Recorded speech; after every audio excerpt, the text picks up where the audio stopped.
Итак, тема нашей сегодняшней лекции – это Сид Кул-Шериф и его время.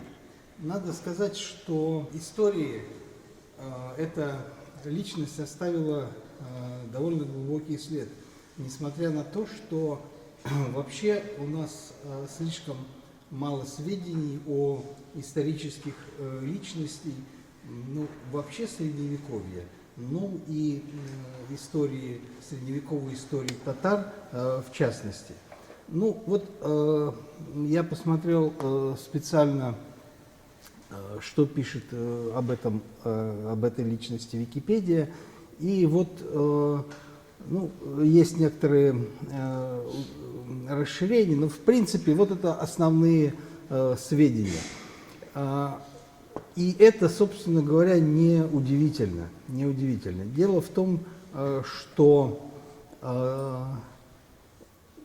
для той эпохи, о которой мы говорим, XVI века, вообще сохранилось очень мало сведений, тем более сведений исторических. Надо сказать, что даже по сравнению с другими личностями о Кул-Шерифе мы в последнее время, когда стали собирать сведения, когда были заново открыты многие его поэтические произведения, то стала вырисовываться более полная картина его жизни и творчества. Надо сказать, что первые сведения о этой личности, кроме сведений современников, сохранил и донес до нас первый татарский историк, можно его назвать Геродотом татарской истории, Шагабудин Марджани, который, описывая личности, особо остановился и на такой личности, как Кул-Шериф, который отмечал, что существует много источников, и в частности он назвал его великим героем и амиром. Тут надо сказать, что основу этих исторических сведений об Кул-Шерифе, откуда черпал, собственно говоря, Марджани эти сведения, до сих пор не совсем понятны. Мы доподлинно не знаем всех источников, которыми пользовался Марджани. Но даже если это и какие-то устные предания и легенды, которые бытовали в середине XIX века в Казани, то и это тоже очень интересно, поскольку, сведения о нем бытовали не только в каких-то исторических сочинениях, но и в исторических преданиях в памяти народа, что еще раз говорит о том, что это очень незаурядная личность. И надо отметить, что в 2005 году, в связи с тысячелетием Казани и возведением мечети Кул-Шериф, где мы, собственно говоря, и находимся, и проводим нашу лекцию, была подготовлена небольшая книга, очень содержательно, богато иллюстрированная, Кул-Шериф и его время. И она содержит практически все сведения, которые мы располагаем сейчас о этой личности. Надо сказать, что название действительно очень удачное, поэтому и нашу лекцию мы тоже хотели бы не просто рассказать об личности Кул-Шерифа, поскольку если рассказать только о нем, это будет буквально 10-15 минут, можно рассказать все, что нам известно об этой самой личности. Но если мы поставим его в историческую перспективу, окунем его, собственно говоря, в то время, в котором он жил, творил, занимался поэзией, богословием, политикой, то у нас получится не просто более объемная картина его жизни, но и гораздо более интересная и многогранная личность, которая будет освещена как бы с разных сторон. Надо отметить прежде всего о том, что вообще о людях эпохи Средневековья мы знаем не просто мало, а вообще катастрофически мало. Как правило, ни дат рождений, ни о жизненном пути мы практически не знаем ничего. Очень часто о многих личностях мы вообще узнаем только тогда, когда их настигает смерть и какие-то трагические события. Я думаю, что в этой связи, когда Бернард Шоу говорил, что жизнь равняет всех, и только смерть показывает, кто действительно был великим человеком, он был глубоко прав. И эта максима может быть вполне обращена в том числе и к самому Кул-Шарифу. Ну и как, очевидно, и к большинству живущих людей. Отсутствие сведений прежде всего связано с тем, что катастрофически у нас мало вообще собственно татарских источников. А те, которые есть, они очень специфичны, и это не развернутые исторические сочинения, где перечислялись бы какие-то события, когда можно было понять деяния ханов, их сподвижников, вообще политическую обстановку, а это какие-то более-менее отрывочные сочинения, и, как правило, все они относятся или к другому месту, или к другому времени, которое касается событий нашей истории только косвенно. И очень часто эти источники исходят из недругов и вообще противников, врагов той или иной личности. И это мы тоже должны иметь в виду. И вот, понимая все это, мы должны делать скидку на то, что вообще о людях науки, творчества мы знаем даже гораздо меньше, чем вообще о политиках, военачальниках и каких-то политических деятелей. И вот, принимая все эти оговорки во внимание, мы должны обратиться, собственно, к истории и Кул-Шарифа. Как я уже сказал, рассказ о его жизни будет и в том числе рассказом о его времени, о том, когда он жил, творил и существовал. Надо сказать, что эпоха второй половины XVI века для Казани и вообще Восточной Европы была временем, которое было заполнено военными конфликтами. Очень часто эти конфликты приобретали религиозную окраску, и было понятно, что нарождающееся московское государство является главным политическим деятелем, игроком на вот этой самой восточноевропейской исторической сцене, и всякие действия, борьба с ним, взаимодействие с этим государством и определяет, собственно говоря, расклад политических сил и положение тех или иных личностей. Но что нам известно о, собственно, Кул-Шарифе, если суммировать и предположить, что Шарифи Хаджи Тархани это одно и то же лицо, то мы должны будем понять, что, скорее всего, он происходил из Хаджи Тархана. Скорее всего, судя по тому, что он и в Казани был сиидом, то, скорее всего, он был потомственным сиидом. И поскольку во многих летописях, в том числе русских летописях, говорится, что он сын Мансура, то вот сопоставляя все эти сведения, можно предположить, что он происходил из рода сиидов, которые занимали довольно высокое положение при правительствах разных татарских ханств. Ну и вот этот самый его отец Сиид Мансур был, очевидно, одно время сиидом в Астраханском ханстве, в Астрахани, Хаджи Тархане, а потом какое-то время был и сиидом в Крыму. Некоторые историки считают, что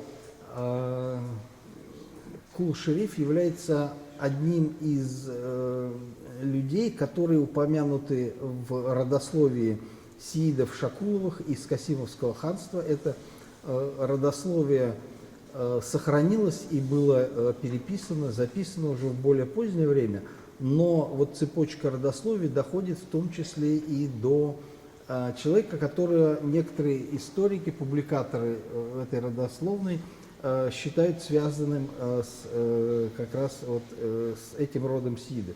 Следовательно, мы можем точно сказать, что Кул-Шериф происходил из рода потомственных сиидов, и что он был связан, и как его весь этот самый род сиидов, с различными татарскими ханствами. Скорее всего, он или родится, или получил образование в Хаджи-Тархане, в Астрахани, ну, а потом где-то уже во второй четверти XVI века, очевидно, переезжает в Казань, трудно сказать, вместе с отцом или самостоятельно, и здесь начинает играть более активную роль в политике. Прежде всего, прежде чем мы тоже обратимся собственно, к его личности, мы должны определиться, кто такие были сииды и вообще, что это за институт такой сиидов.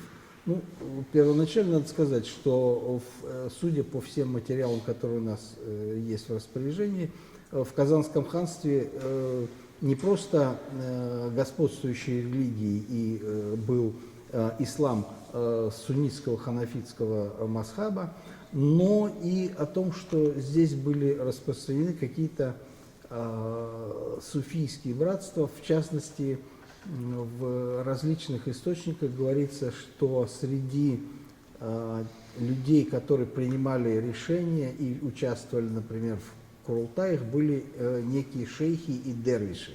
Очевидно, что это намек на то, что в Казанском ханстве были и какие-то суфийские тарикаты, и, очевидно, на них вот как раз те или иные сииды опирались в своей деятельности. Это люди, которые считали себя происходящими из рода потомков Мухаммеда, от его дочери Фатимы и халифа Али. Если обратить внимание вот на этот институт сиидов, то он довольно специфичен, и, скорее всего, этот род был распространен и получил такое влияние именно в эпоху Улус-Джучи, Золотой Орды, и в татарских ханствах позднего золотоордынского времени. Дело в том, что, как известно, фактически после того, как ильханиды, монголы, казнили последнего багдадского халифа, не стало человека, который являлся бы проводником между наследниками Мухаммеда и остальной уммой.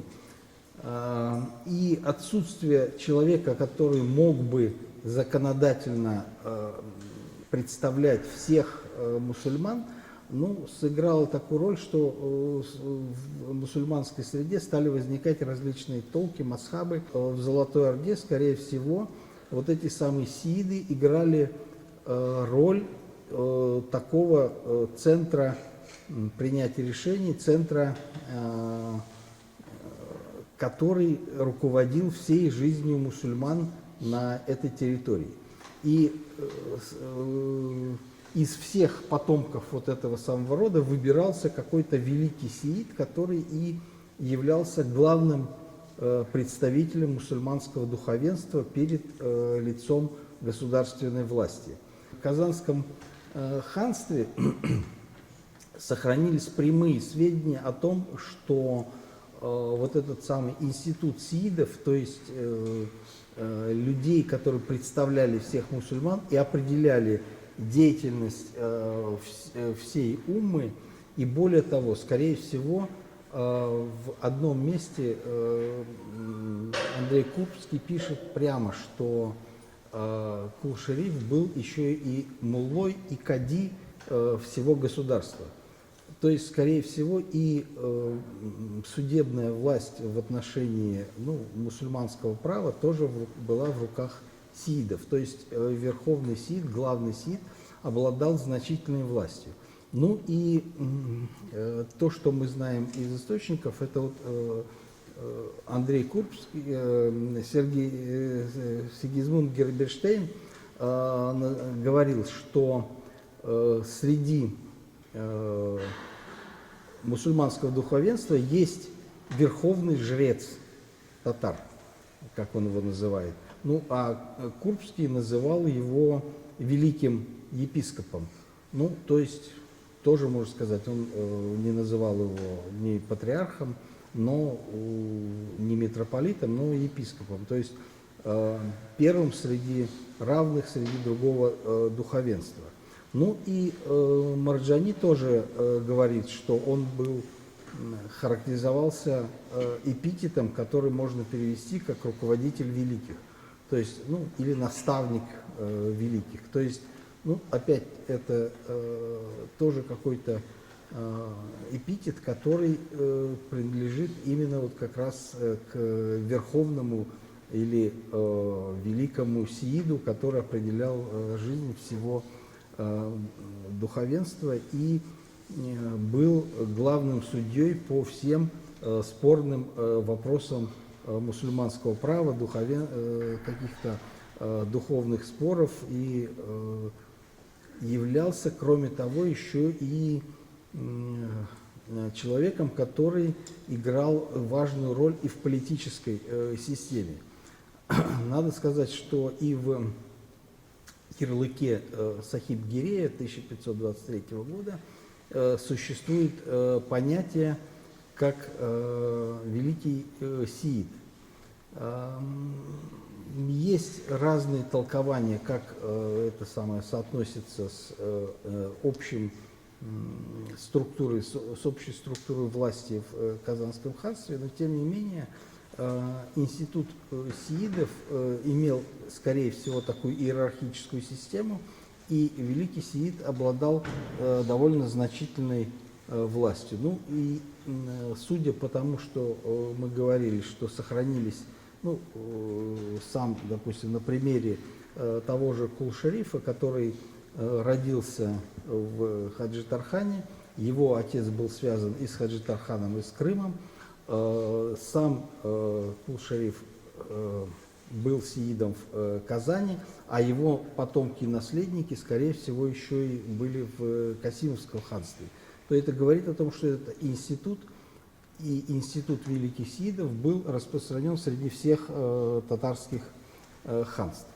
Ну и сохранились некоторые сведения, которые передают сведения европейские источники, в частности Сигизмунд Герберштейн, который не просто был послом Галштинского великого герцогства в московском государстве, но и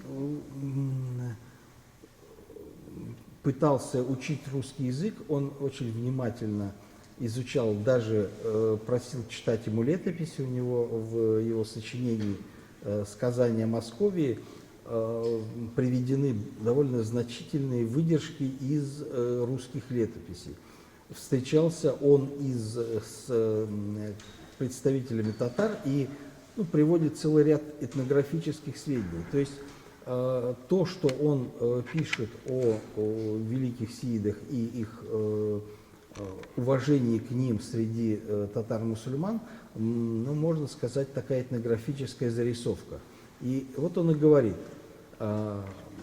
рассказывая о сиидах, сиид пользуется у них такой властью и почетом, что при его приближении даже цари выходят ему навстречу, стоя предлагает ему руку, а он сидит на лошади и, склонив голову, прикасаются к его руке. Это позволено только царям.